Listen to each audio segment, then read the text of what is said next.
वामन पुराण की एक कथा के अनुसार अंधकासुर भगवान शिव और पार्वती का पुत्र था। एक दैत्य हिरण्याक्ष ने भगवान शिव की घोर तपस्या करके उन्हीं की तरह बलवान पुत्र पाने का वरदान मांगा। भगवान शिव ने एक क्षण भी गंवाए बिना अपना पुत्र अंधक हिरण्याक्ष को दे दिया। अंधकासुर भगवान शिव का परम भक्त था। उसने भगवान शिव की भक्ति कर 2000 हाथ, 2000 पांव, 2000 आंखें और 1000 सिरों वाला विकराल स्वरूप प्राप्त किया। लेकिन जैसे हिरण्याक्ष की ताकत बढ़ती चली गई, उसके अत्याचार बढ़ते चले गए। भगवान विष्णु ने 12 अवतार लेकर हिरण्याक्ष का वध कर दिया। पिता की मृत्यु की खबर सुनते ही अंधकासुर के मन में बदले की भावना जाग उठी। वो विष्णु और महादेव को अपना शत्रु मानने लगा। अंधकासुर ने अपने बल और पराक्रम से देवलोक पर अपना आधिपत्य जमा कर लिया।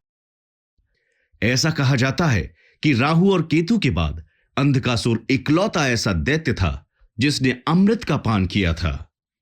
देवलोक पर आधिपत्य प्राप्त करने के बाद अंधकासुर ने कैलाश की ओर अपना रुख किया।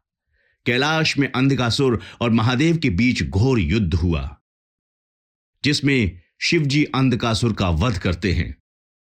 अंधकासुर के वध होने के बाद देवताओं को भी अपने द्वारा किए गए पापों का ज्ञान हुआ। सभी देवता भगवान विष्णु और ब्रह्मा भगवान शिव के पास आते हैं, जो कि मेकल पर्वत यानी कि अमरकंटक पर समाधिस्थ थे। शिव अंधकासुर राक्षस का वध कर शांत सहज समाधि में बैठे थे। अनेकों स्तुतियां, वंदना और प्रार्थना करने के बाद भगवान शिव अपनी आंखें खोलते हैं। तब सभी देवता निवेदन करते हैं, हे भगवान, अनेकों प्रकार के विलास भोगों और असंख्य दैत्यों के वध से हमारी आत्मा पापी हो चुकी है। इसका निवारण कैसे किया जाए? कैसे हमें पुण्य की प्राप्ति होगी? जिसके बाद भगवान शिव के सिर से पसीने की एक बूंद धरती पर गिरती है। कुछ ही क्षणों में वो बूंद कन्या के रूप में परिवर्तित हो जाती है।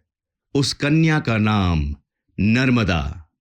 नर्म का अर्थ है सुख और दा का अर्थ है देने वाली रखा गया, और अनेकों वरदानों से कृतार्थ किया। भगवान शिव ने नर्मदा को माघ मास की शुक्ल सप्तमी से नदी के रूप में बहने और लोगों के पापों को हरने का आदेश दिया। नर्मदा के अवतरण की इसी तिथि को नर्मदा जयंती मनाई जाती है। शिव से आदेश मिलने के बाद नर्मदा प्रार्थना करते हुए कहती हैं कि भगवान, मैं कैसे लोगों के पाप दूर कर सकती हूं? तब भगवान विष्णु नर्मदा को आशीर्वाद देते हैं कि नर्मदा, तुम्हारे अंदर संसार के सभी पापों को हरने की क्षमता होगी। तुम्हारे जल से शिव का अभिषेक किया जाएगा। भगवान शिव ओमकारेश्वर के रूप में सदैव तुम्हारे तट पर विराजमान रहेंगे और उनकी कृपा तुम पर बनी रहेगी। जिस प्रकार स्वर्ग से अवतरित होकर गंगा प्रसिद्ध हुई थी, उसी प्रकार तुम भी जानी जाओगी।